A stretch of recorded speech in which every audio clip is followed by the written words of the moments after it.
Ketika mencuci tangan diajarin doa Allahumma mahfadz yadayya min ma'asika. Ya, mencuci wajah, mencuci kepala, masing-masing ada doanya sendiri. Setelah saya kuliah di Kuliatul Hadis, saya penasaran nih doa dari mana ya? Saya cari-cari, rupanya ada dalam Ihya Ulumuddin yang ditulis oleh Imam Ghazali tanpa menisbatkan kepada Rasulullah. Dan Al-Hafidh Al-Iraqi, pentakhrij kitab Ihya Ulumuddin, mengatakan bahwa doa-doa ini la aslalahu, tidak ada asalnya sama sekali. Masya Allah, rupanya yang diajarkan ini tidak ada asalnya dari Rasulullah SAW sama sekali. Imam Ghazali sendiri mengakui, Pak. Apa kata Imam Ghazali? Bidha'ati fil hadits muzjah. Pengetahuan saya terhadap hadis sedikit sekali. Itu pengakuan Imam Ghazali. Iya, Masya Allah. Berarti saya selama ini mengamalkan hadis yang tidak ada asalnya, yang tidak sampai kepada Rasulullah Sallallahu Alaihi Wasallam. Ya, ikhwatul Islam, a'azani Allah wa iyyakum. Saya dulu waktu kecil, Pak, diajarin sama guru agama, kalau perempuan sujud katanya itu harus begini, ya nggak boleh sikunya diangkat, tapi harus begini, tangannya harus di bawah dada, merapat begini. Saya dulu waktu SD masih ingat, saya nanya, Pak, dalilnya mana Pak? Kamu nggak usah tanya dalil, kata dia gitu, masih kecil tanya dalil. Nah kan agama kita kan harus pakai dalil, Pak. Waktu itu saya kelas 6 SD, Pak. Iya, biar nggak jatuh katanya. Bingung, saya nggak jatuh apaan, nggak ngerti. Ya Allah, kok begitu jawabannya. Pas saya kuliah hadis di Fakultas Hadis, saya cari-cari, ternyata ada hadisnya dalam Sunan Baihaqi. Dan ternyata hadisnya sangat lemah, dhaifun jiddan. Rupanya yang diamalkan selama ini lemah. Masya Allah. Kalau begitu, Pak, ya ibadah-ibadah ini perlu kita kritisi lagi, Bapak. Kita tidak bisa mencukupkan diri dengan apa yang kita temukan dari bapak-bapak kita, tidak. Dahulu kaum musyrikin ketika diperintahkan, Allah berfirman dalam surat Al-Baqarah, wa idza qila lahum ittabi'u ma anzalallah qalu bal nattabi'u ma alfaina alaihi aba'ana. Apabila dikatakan kepada mereka, ikuti apa yang Allah turunkan, apa kata mereka? Kami lebih mengikuti apa yang kami temukan dari bapak-bapak kami. Maka Allah mengatakan, awalau kana aba'uhum la ya'qiluna syai'an wa la yahtadun. Apakah walaupun bapak-bapak mereka itu tidak berakal dan tidak mendapatkan hidayah, tetap diikuti juga? Ya.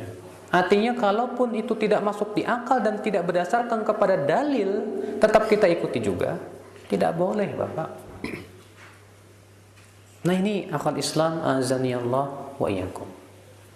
Ini kaidah yang pertama, bahwa di dalam beribadah harus memenuhi dua syarat. Apa? Ikhlas dan sesuai dengan apa? Syariat Rasulullah sallallahu alaihi wasallam. Yang kedua, Bapak,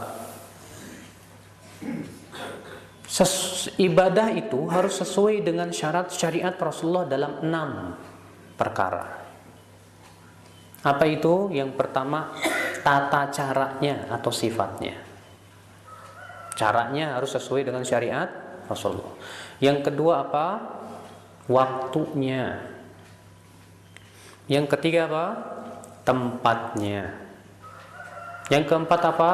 Jumlahnya. Yang kelima apa? Sebabnya. Yang keenam apa? Jenisnya. Caranya, yang pertama dulu ya, caranya. Caranya harus sesuai dengan cara Rasulullah. Salat dimulai dengan takbiratul ihram, diakhiri dengan salam. Kalau ada orang salat salam dulu baru takbiratul ihram, benar nggak? Ya nggak benar. Caranya tidak sesuai dengan cara Rasulullah sallallahu alaihi wasallam. Ingat, Pak, ibadah ya harus sesuai sifat dan tata caranya dengan tata cara Rasulullah SAW. Tata cara wudu harus sesuai dengan tata cara wudu Rasulullah. Yang kedua apa? Waktunya. Allah sudah menentukan waktu-waktu sholat. Waktu zuhur ketika matahari telah mulai tergelincir. Nah, kalau ada orang sholat zuhur jam 11 belum sholat waktunya, sah nggak Pak? Nggak sah. Waktu asar, waktu maghrib, waktu isya, waktu subuh, waktu-waktunya sudah Allah tentukan. Waktu berhaji juga sudah Allah tentukan. Kalau ada orang haji di bulan Dzulqa'dah, benar nggak tuh? Nggak benar. Iya. Waktu berpuasa Ramadan ditentukan oleh Allah waktunya, harus mengikuti waktunya. Maka sesuatu yang sudah ditentukan waktunya, maka waktunya tidak boleh dirubah-rubah. Dan sesuatu yang tidak ditentukan waktunya, tidak boleh kita tentukan sendiri. Tidak boleh kita tentukan sendiri. Saya mau puasa khusus hari kelahiran saya. Ya. Kamu lahir hari apa? Saya lahir hari Jumat. Saya mau puasa khusus hari kelahiran. Kan ada hadisnya. Mana hadisnya? Rasulullah pernah ditanya tentang hari Senin. Maka Rasulullah menjawab, itu hari yang aku dilahirkan padanya. Wah, berarti Rasulullah SAW berpuasa di hari Senin karena itu hari kelahirannya. Kalau begitu saya lahir hari Jumat, saya mau puasa hari Jumat. Kita katakan, Pak, Rasulullah puasa hari Senin itu maksudnya Senin dan Kamis. Rasulullah hanya ditanya tentang hari Senin. Rasulullah ditanya tentang hari Senin, kemudian Rasulullah menjawab itu hari yang aku dilahirkan. Adapun Rasulullah puasa Senin Kamis ada alasan lain, yaitu dalam hadis yang dikeluarkan Abu Daud bahwa setiap hari Senin dan Kamis amalan hamba itu akan ditampakkan kepada Allah. Dan aku ingin, kata Rasulullah, amalanku ditampakkan dalam keadaan aku berpuasa. Iya. Makanya tidak pernah kita mendengar Rasulullah atau para sahabatnya, para tabi'in atau imam mazhab yang 4 mengatakan disyariatkan berpuasa di hari kelahiran. Coba Bapak buka kitab-kitab ya fikih ulama manapun, tidak ada disebutkan di sana disyariatkan puasa di hari kelahiran. Nah, sekarang ini namanya menentukan waktu sesuatu yang tidak ditentukan oleh Rasulullah sallallahu alaihi wasallam. Jadi Pak, ibadah yang sudah ditentukan waktunya jangan dirubah-rubah. Dan ibadah yang tidak ditentukan waktunya jangan tentukan sendiri. Ya. Jangan menentukan sendiri.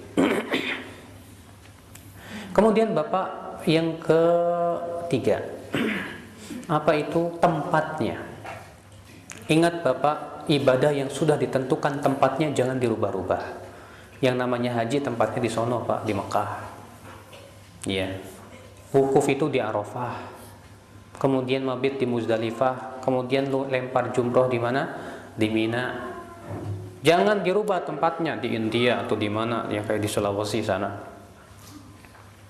Demikian pula ibadah yang tidak ditentukan tempatnya jangan tentukan sendiri dengan meyakini itu tempat sebagai sebuah keutamaan padahal tidak ada dalilnya. Ya. Kemudian yang keberapa? Yang keempat, jumlahnya. Ibadah yang ditentukan jumlahnya oleh Rasulullah jangan dirubah-rubah itu jumlah. Dan ibadah yang tidak ditentukan jumlahnya jangan tentukan jumlah sendiri. Misalnya kalau kita, Rasulullah mensyariatkan kita kalau habis sholat baca subhanallah berapa Pak? 33 kali. Alhamdulillah berapa Pak? 33 kali. Allahu Akbar berapa Pak?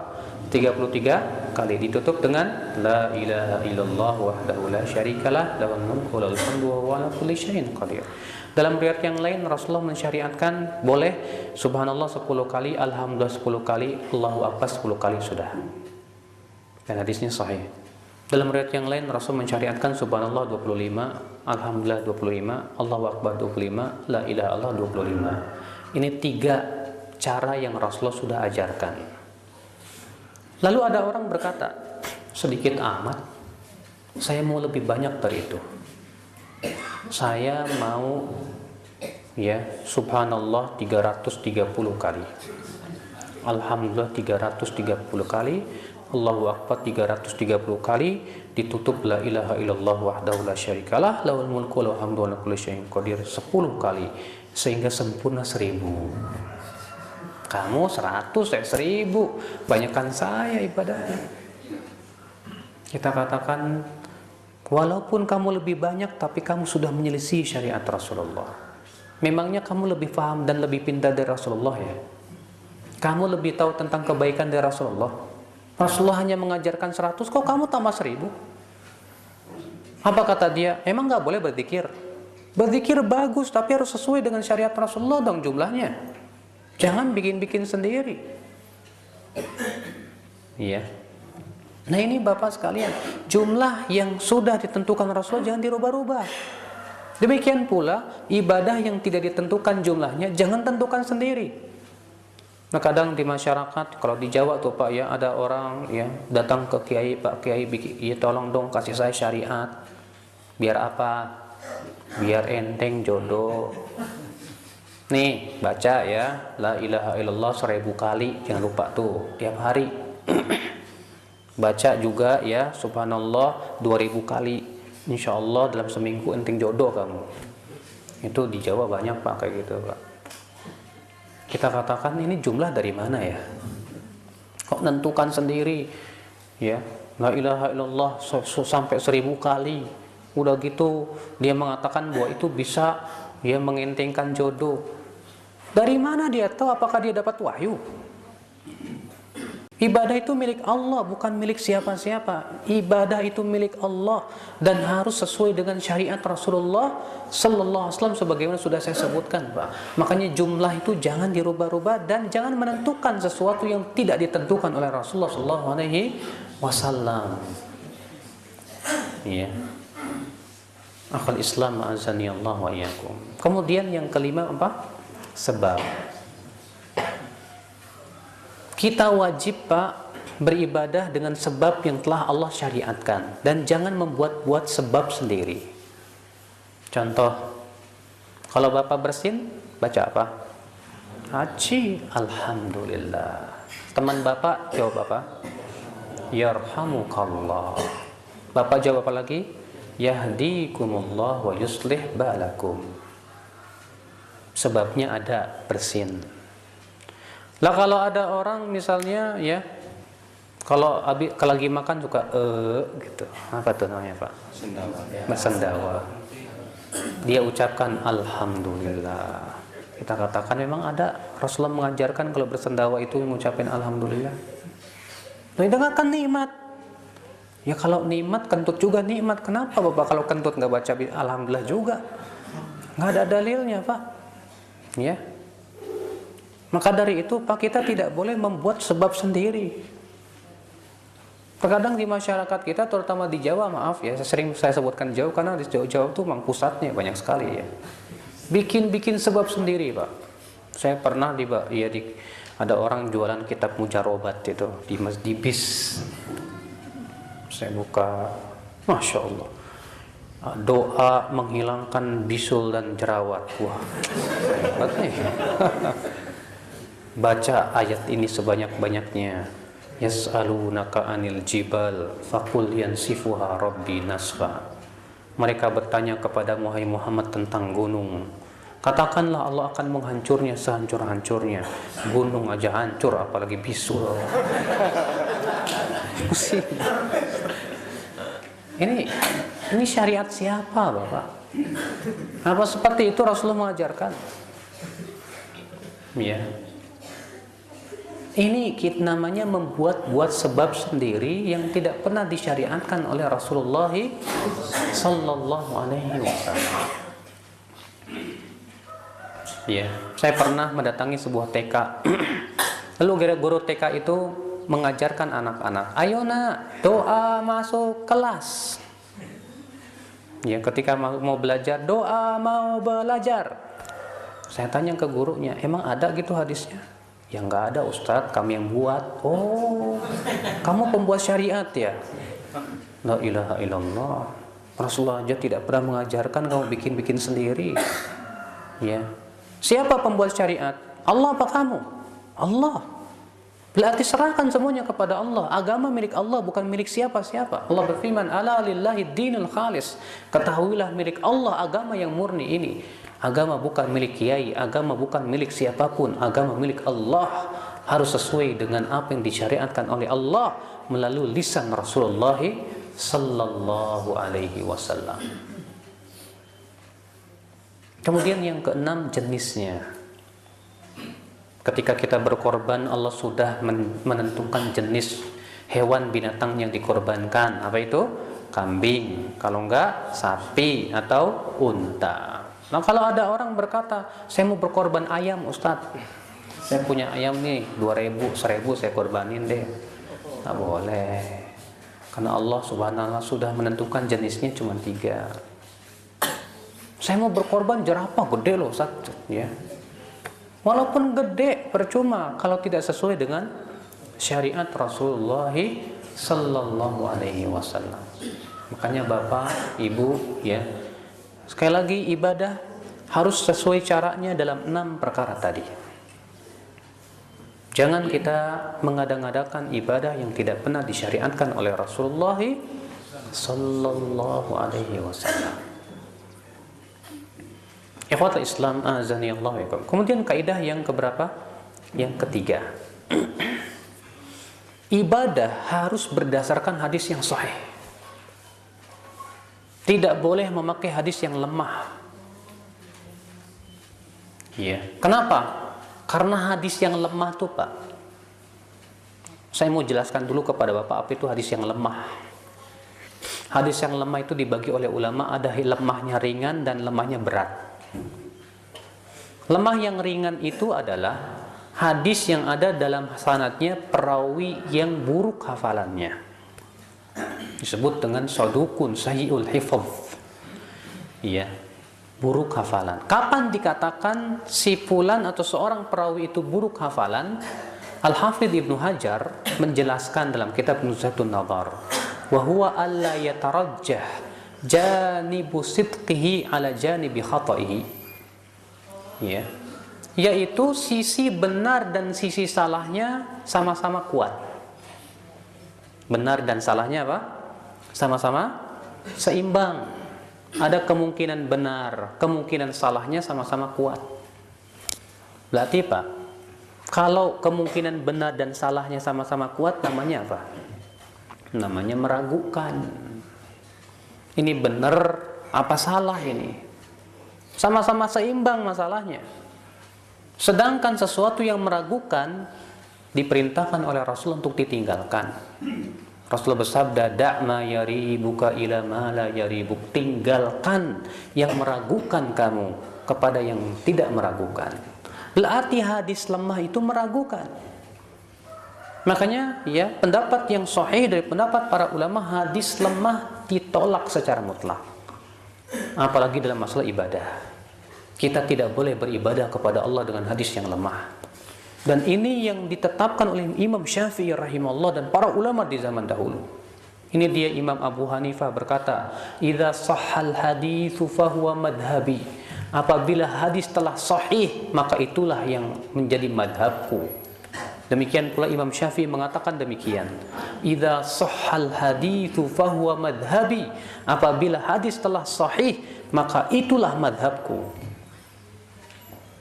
Bahkan Al-Imam Al-Baihaqi dalam kitab beliau yang berjudul ya Manaqib Imam Syafi'i meriwayatkan dengan sanadnya kepada Ibn Sa'ad, di mana Ibn Sa'ad berkata kepada Imam Syafi'i, "Bagaimana pendapatmu hai Syafi'i tentang hadis bahwa nanti Allah akan dilihat oleh kaum mukminin pada hari kiamat?"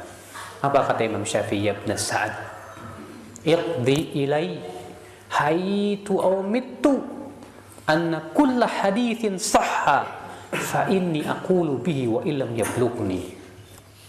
Hai Ibn Sa'ad, nisbatkan kepada saya, baik saya masih hidup atau saya sudah mati, bahwa setiap hadis yang sahih itulah pendapatku walaupun hadis itu belum sampai kepadaku. Masya Allah ya, Imam Syafi'i rahimahullah mengatakan apa? Hai Ibn Sa'ad, nisbatkan kepada saya, baik saya masih hidup ataupun saya sudah mati, bahwa kalau hadis itu sudah sahih, itulah pendapatku, walaupun hadis itu belum sampai kepadaku. Masya Allah, Imam Syafi'i rahimahullah mengajarkan kita supaya kita berdasarkan hadis yang sahih, jangan hadis yang lemah, Pak. Ya. Bahkan Imam Syafi'i berkata kepada muridnya Imam Ahmad bin Hanbal, ya, tokohnya madhab Hambali. Kan Imam Ahmad itu muridnya Imam Syafi'i. Tapi Imam Ahmad ternyata madhabnya berdiri sendiri daripada madhab Imam Syafi'i. Itu menunjukkan, Pak, dahulu para ulama tidak pernah membeo kepada gurunya, tapi mereka hanya fanatik kepada Allah dan Rasulnya. Apa kata Imam Syafi'i kepada muridnya Imam Ahmad? Ya ibn Hanbal, anta a'lam minni bil hadits, fa idza kana al haditsu sahihan fa akhbirni kufiyan kana au hijaziyan au syamiyan. Hai Ahmad, kamu itu lebih pintar dari saya tentang masalah hadis. Kalau ada hadis yang sahih, tolong kabarkan saya supaya saya berpendapat dengannya. Baik itu hadis berasal dari perawi orang Kufah, Syam ataupun Hijaz, terserah, selama dia seorang yang hadisnya sahih. Subhanallah, Imam Syafi'i rahimahullah memberikan kepada kita pengajaran yang luar biasa supaya kita beribadah berdasarkan hadis apa? Hadis sahih, Pak. Kalau kita terkadang, Pak, sering kali membawakan hadis-hadis yang tidak sahih, bahkan bukan cuma hadis yang tidak sahih, Pak, hadisnya tidak ada asalnya, bahkan palsu, Masya Allah. Ya, hadisnya bahkan palsu. Contohnya, Pak, Bapak kalau makan baca apa, Pak? Allahumma barik lana fima razaqtana wa qina adzabannar. Itu hadisnya dhaif. Ternyata yang sahih cuma baca bismillah. Bapak waktu puasa baca apa, Pak? Allahumma lakasumtu wa bika amantu wa ala rizkika aftartu birahmatika ya arhamar rahimin. Ternyata lafaz ini tidak ada asalnya sama sekali dari Rasulullah SAW. Yang Rasulullah ajarkan dhahabad dhama'u wa btallatil uruqu wa thabatal ajru insyaallah. Ada dengan lafaz Allahumma lakasumtu wa ala rizkika aftartu. Tapi ternyata dalam sanadnya ada dua cacat. Pertama, sanadnya terputus. Yang kedua, ada perawi yang majhul, Mu'ad bin Abu Zahiriyah. Dia seorang perawi yang lemah. Maka dari itu, Pak, subhanallah, rupanya kita selama ini mengamalkan yang dhaif, bukan yang sahih. Kenapa? Karena selama ini kita bisanya ngikutin apa kata orang tua. Yang kita dapati udah kita puas, merasa puas sudah. Bahkan terkadang kita meyakini apa yang kita dapati dari nenek moyang kita sebagai sebuah kebenaran yang tidak boleh ditolak. Bukan seperti itu kita beragama, Bapak. Ya. Dahulu murid-murid Imam Syafi'i tidak pernah ada yang mengatakan wajib ikut pendapat Imam Syafi'i, tidak. Imam Ahmad murid Imam Syafi'i yang paling hebat ilmunya. Ternyata pendapat beliau banyak bertabrakan dengan gurunya sendiri Imam Syafi'i rahimahullah. Ya. Imam Al-Khattabi, tokoh madhab Syafi'i di zamannya, beliau menyelisih madhabnya sendiri dalam 119 permasalahan karena beliau melihat ada dalil yang lebih kuat. Nah, itulah kita beragama, Pak. Ya.